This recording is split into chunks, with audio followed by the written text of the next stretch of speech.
Hey everybody, it's Tuesday, August 8th, 2017, talking about Google in the news this week, having fired this engineer who posted a contentious message on a message board. His name is James Damore.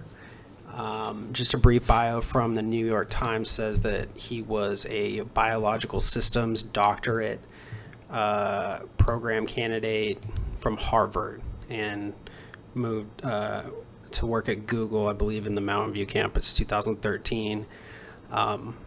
He was fired today based on the memo which was posted last week, and I'm just going to read the whole thing without further comment. For those listening, trying to get the memo read to them. Thank you. Google's ideological echo chamber: How Bias Clouds Our Thinking About Diversity and Inclusion by James Damore, July 2017. Number 1. Reply to public response and misrepresentation. I value diversity and inclusion, am not denying that sexism exists, and don't endorse using stereotypes. When addressing the gap in representation in the population, we need to look at the population level differences and distributions. If we can't have an honest discussion about this, then we can never truly solve the problem. Psychological safety is built on mutual respect and acceptance, but unfortunately our culture of shaming and misrepresentation is disrespectful and unaccepting of anyone outside its echo chamber. Despite what the public response seems to have been, I've gotten many personal messages from fellow Googlers expressing their gratitude for bringing up these very important issues which they agree with but would never have the courage to say or defend because of our shaming culture and the possibility of being fired. This needs to change. The too long didn't read talking points. Google's political bias has equated the freedom from offense with psychological safety, but shaming into silence is the antithesis of psychological safety. This silence has created an ideological echo chamber where some ideas are too sacred to be honestly discussed. The lack of discussion fosters the most extreme and authoritarian elements of this ideology.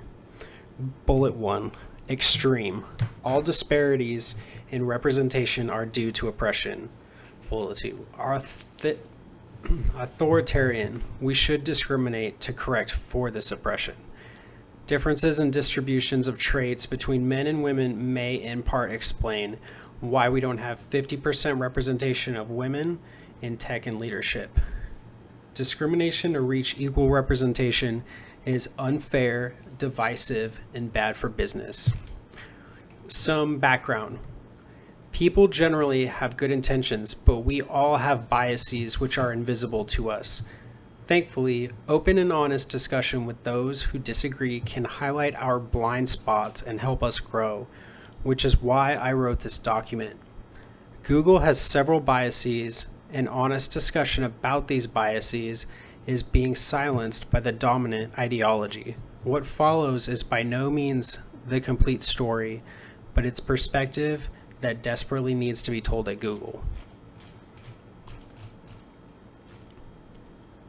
This document is mostly written from the perspective of Google's Mountain View campus. I can't speak about other offices or countries.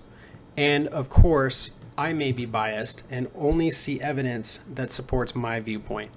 In terms of political biases, I consider myself a classical liberal and strongly value individualism and reason.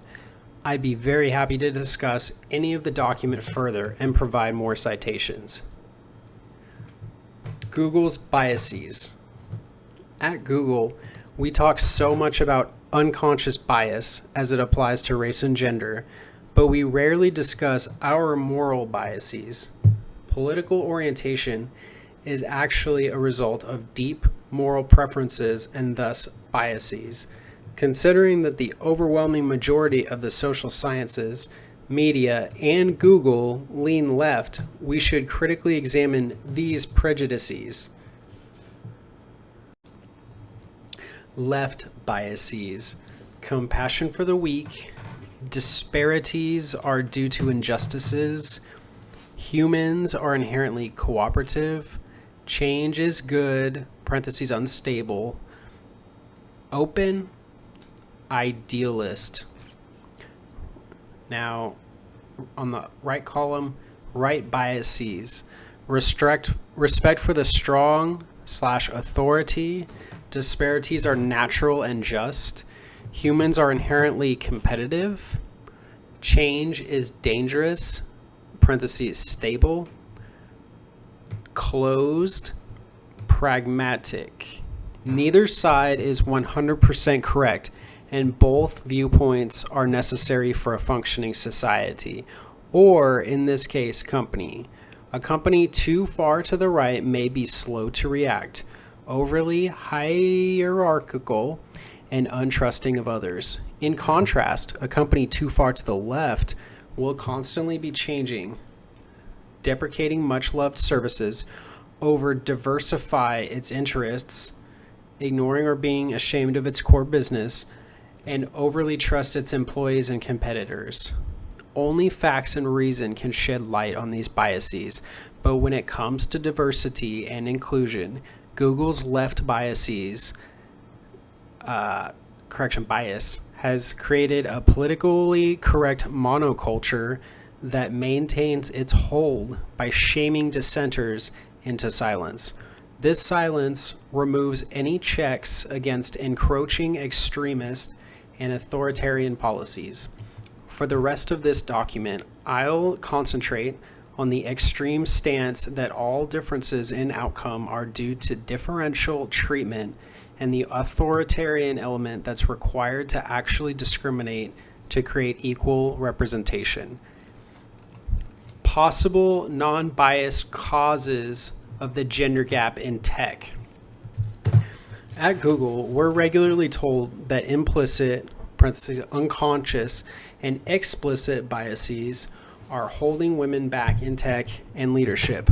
Of course, men and women experience bias, tech, and the workplace differently, and we should be cognizant of this, but it's far from the whole story. On average, men and women biologically differ in many ways. These differences aren't just socially constructed because they're universal across human cultures. They often have clear biological causes and links to prenatal testosterone. Biological males that were castrated at birth and raised as females often still identify and act as like males. The underlying traits are highly heritable. They're exactly what we would predict from an evolutionary psychology perspective. Note, I'm not saying that all men differ from all women in the following ways or that these differences are just. I'm simply stating that the distribution of preference and abilities of men and women differ in part due to biological causes, and that these differences may explain why we don't see equal representation of women in tech and leadership. Many of these differences are small, and there's significant overlap between men and women, so you can't say anything about an individual given these population level distributions. And throughout the document, by saying tech, it's mostly intended to mean software engineering. So to describe this, there are line graphs. One has more of a curve with intersecting areas where they kind of overlap, a purple and a green line. Now these populations have overlap.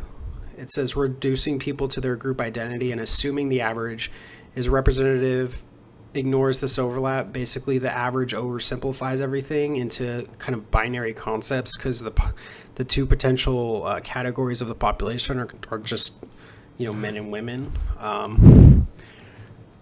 Personal differences. Women on average have more bullet 1, openness directed toward feelings and aesthetics rather than ideas. Women generally also have a stronger interest in people rather than things relative to men, also interpreted as empathizing versus systemizing. Sub-bullet These two differences in part explain why women relatively prefer jobs in social or artistic areas. More men may like coding because it requires systemizing, and even within SWEs, comparatively more women work on front end, which deals with both people and aesthetics. SWE is soft. Okay, I'm moving on. Extroversion expressed as gregariousness rather than assertiveness. Also, higher agreeableness.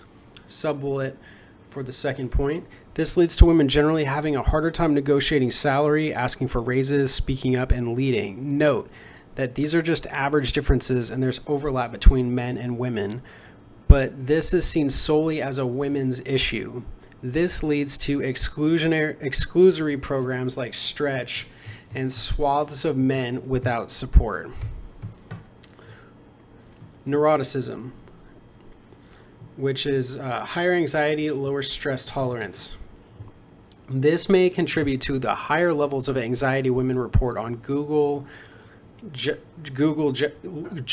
sorry, Googlers and people taking offense to my pronunciation, Googlegeist, and to the lower number of women in high-stress jobs.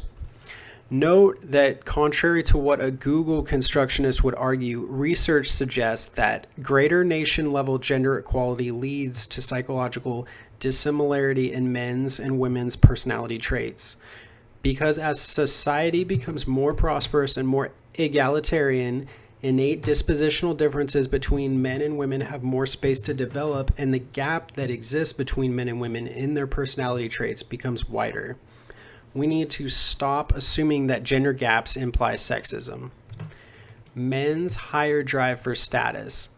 We always ask why we don't see women in top leadership positions, but we never ask why we see so many men in these jobs. These positions often require long, stressful hours that may not be worth it if you want a balanced and fulfilling life. Status is the primary metric that men are judged on. Footnote, for heterosexual romantic relationships, men are more strongly judged by status and women by beauty. Again, this has biological origins and is culturally universal. Status is the primary metric that men are judged on, pushing many men into these higher paying, less satisfying jobs for the status that they entail. Note, the same forces that lead men into high pay, high stress jobs in tech and leadership cause men to take undesirable and dangerous jobs like coal mining, garbage collection, and firefighting, and suffer 93% of work-related deaths. New subtitle, Non-Discriminatory Ways to Reduce the Gender Gap. Below, I'll go over some of the differences in distribution of traits between men and women that I outlined in the previous section, and suggest ways to address them to increase women's representation in tech without resorting to discrimination.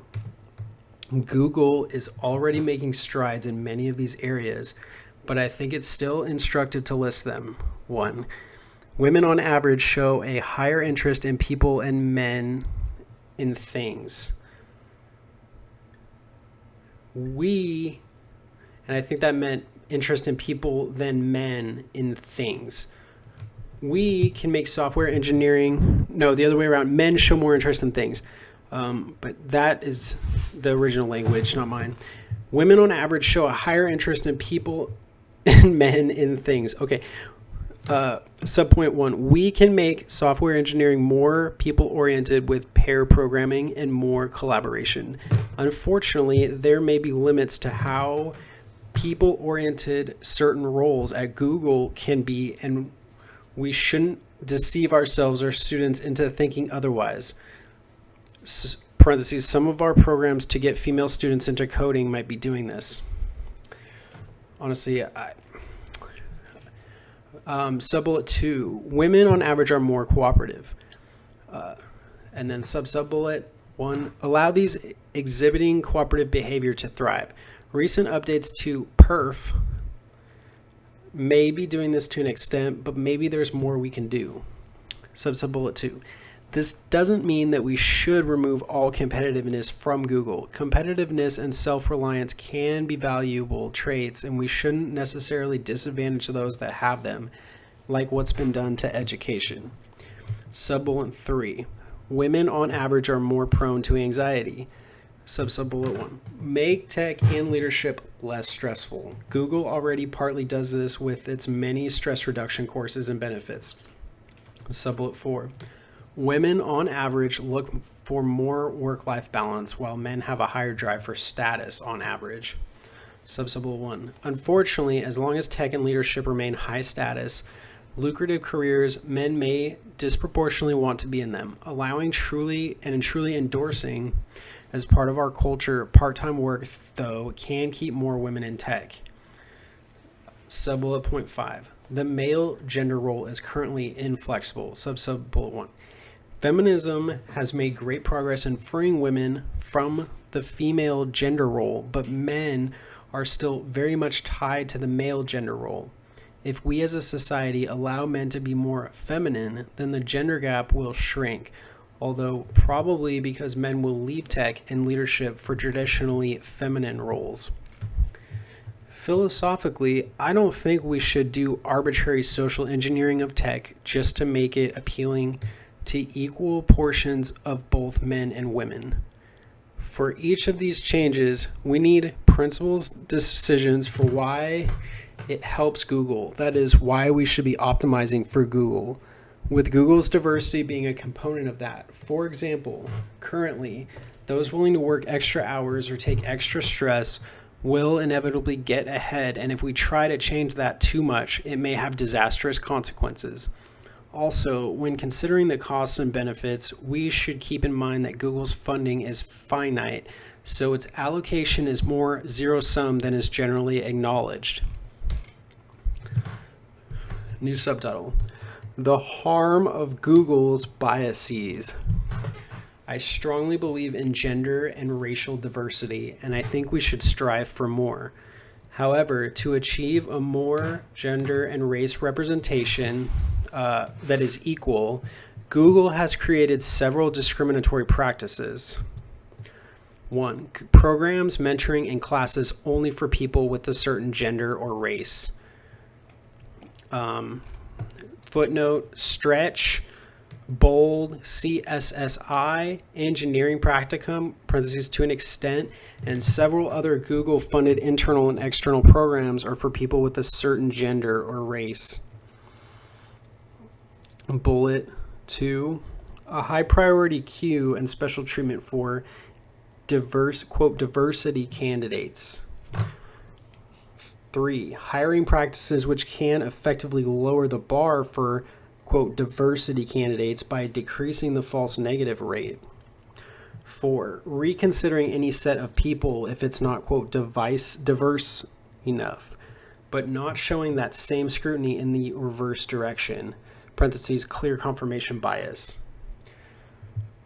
5. Setting org level OKRs for increased representation, which can incentivize illegal discrimination.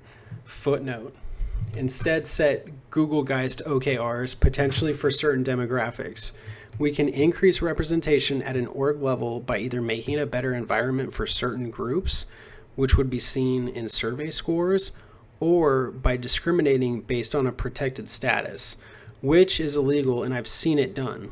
Increased representation OKRs can incentivize the latter and create zero-sum struggles between orgs. These practices are based on false assumptions generated by our biases and can actually increase race and gender tensions.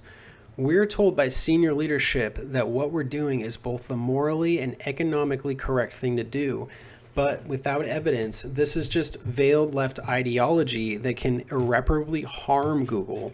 Footnote: Communism promised to be both morally and economically superior to capitalism, but every attempt became morally corrupt and an economic failure, as it became clear that the working class of the liberal democracies wasn't going to overthrow their capitalist oppressors. The Marxist intellectuals transitioned from class warfare to gender and race politics. The core oppressor-oppressed dynamic remained, but now the oppressor is the, quote, white, straight, cisgendered patriarchy.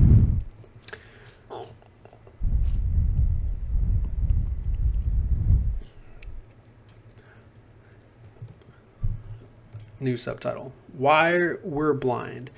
We all have biases and use motivated reasoning to dismiss ideas that run counter to our internal values, just as some on the right deny science that runs counter to the, quote, God is greater than humans is greater than environment hierarchy, example, evolution and climate change. The left tends to deny science concerning biological differences between people, example, IQ and sex differences. Footnote about IQ. Ironically, IQ tests were initially championed by the left when meritocracy meant helping the victims of the aristocracy. Thankfully, climate scientists and evolutionary biologists generally aren't on the right. Unfortunately, the overwhelming majority of humanities and social sciences lean left, about 95%, which creates enormous confirmation bias, changes what's being studied, and maintains myth like social constructionism and the gender wage gap. Footnote, yes, in a national aggregate, women have lower salaries than men for a variety of reasons. For the same work, though, women get paid just as much as men. Considering women spend more money than men, and that salary represents how much the employee sacrifices, example, more hours, stress, and danger, we really need to rethink our stereotypes around power. Wow. Google's left-leaning makes us blind to this bias and uncritical of its results, which we're using to justify highly politicized programs.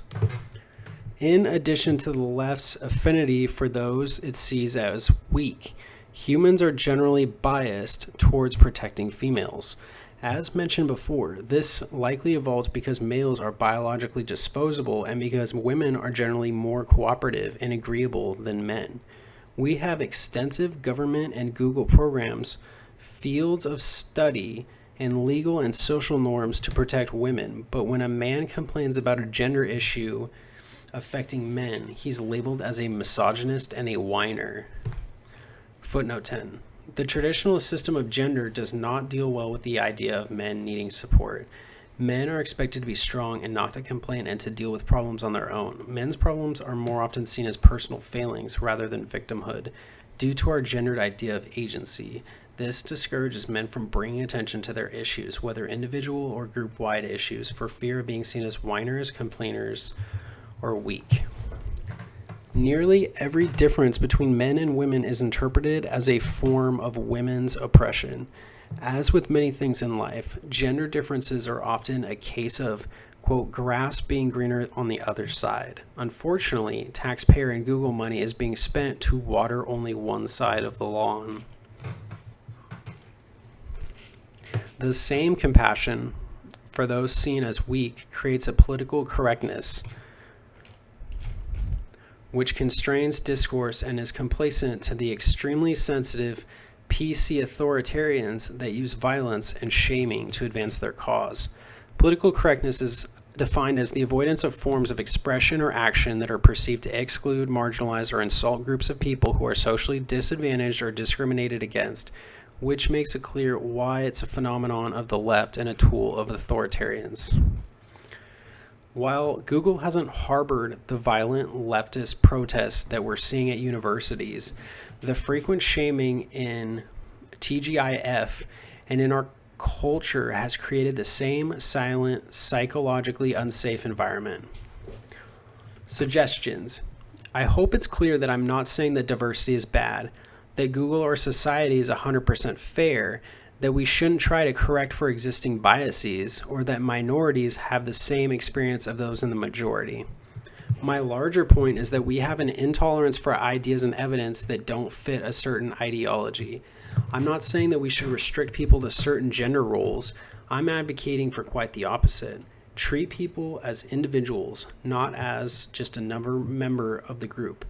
Parentheses, tribalism. My concrete suggestions are to Bullet 1. Demoralize diversity. Sub-bullet 1. As good as we start to moralize an issue, we stop thinking about it in terms of costs and benefits, dismiss anyone that disagrees as immoral, and harshly punish those we see as villains to protect the, quote, victims. Bullet 2. Stop alienating conservatives. Sub 1. Viewpoint diversity is arguably the most important type of diversity in political orientation. It is one of the most fundamental and significant ways in which people view things differently.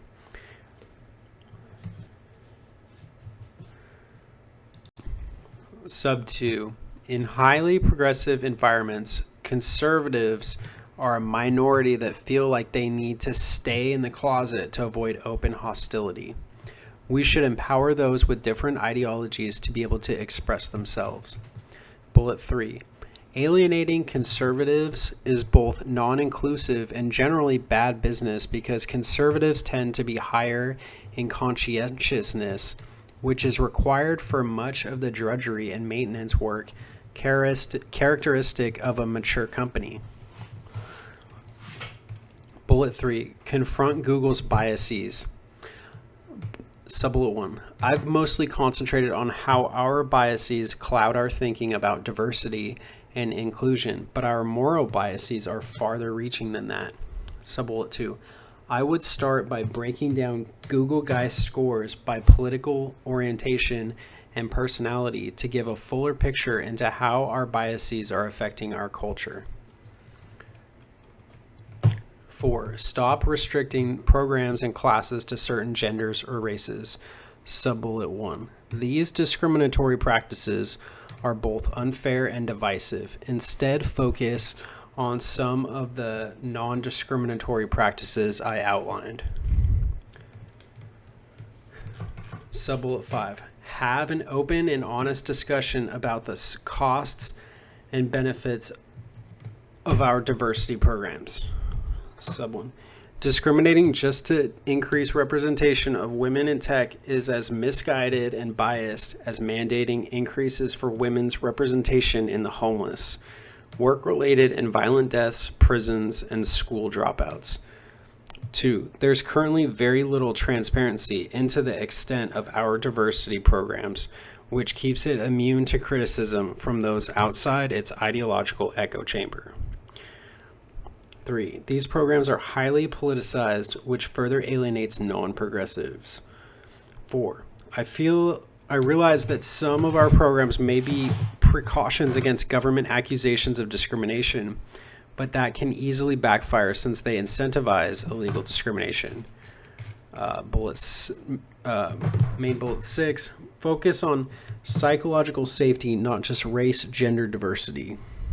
1.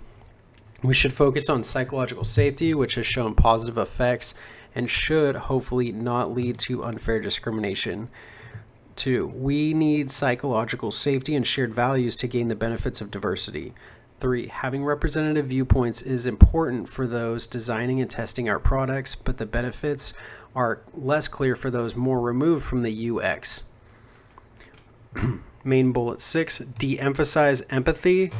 1. I've heard several calls for increased empathy on diversity issues. While I strongly support trying to understand how and why people think the way they do, relying on effective empathy, feeling another's pain, causes us to focus on anecdotes, favor individuals similar to us, and harbor other irrational and dangerous biases. Being emotionally unengaged helps us better reason about the facts. Main bullet 7.